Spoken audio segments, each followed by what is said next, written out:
It started with one shuttle. The craft was old, scarred from countless flights through superheated atmosphere, and its crew wore a mismatched collection of patched-together flight suits. They landed on the dipole field a mile from my house, looked around in utter confusion for maybe 10 spans, then left. A few rotations later, another shuttle landed. This one was in much better shape, and the people on board were all dressed in snappy uniforms.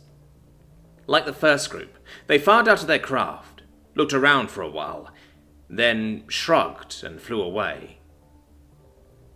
The next rotation, there were 2 shuttles on the field, and the city council decided something needed to be done about the strange visits before a re-entry craft tried landing during a dipole game and panicked our local team. After all, they had placed 3rd in the regionals, and we were quite proud of them. The next landing happened 2 rotations later, and the field was cordoned off before their shuttle touched down. It felt like half the city was there to watch, as our mayor walked out to meet our visitors. They were friendly enough at first, but after a couple spans, the lead human began arguing with our mayor, making wild gestures and pointing at his crew. We couldn't hear what was being said, but it was frightening to watch. Humans are about a head taller than us and a lot denser.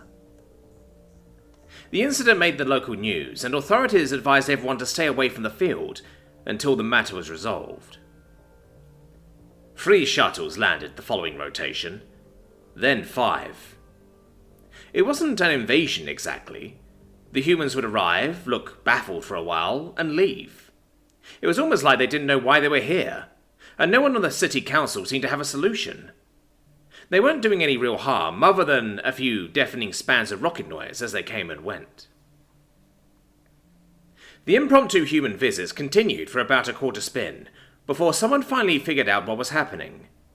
My neighbour, Tshirt, in fact. He showed me his evidence before he brought it to the city council. See, Tshirt had been flying a drone over the dipole field when he noticed something weird on the cameras. Normally we use an infrared reactive paint on the field, which helps a lot during night games. It's low intensity, so it doesn't bother our eyes much. But Tshirt drone was almost blinded by the intensity coming off the field, so he put a few filters in place and used it to take pictures. Turns out, whoever repainted our field with the team name used the wrong kind of paint. On our visible spectrum, it didn't look that different, but the stuff was insanely reactive and visible from low orbit, if your species could observe that wavelength. Which humans can, it turns out. But the real shock was Tshirt's second discovery, one of those bizarre cultural flukes that sometimes happen across languages.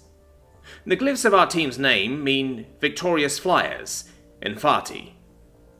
But certain Farti glyphs share a superficial resemblance to some letters in human English. To them, our field, visible from space, read something very different.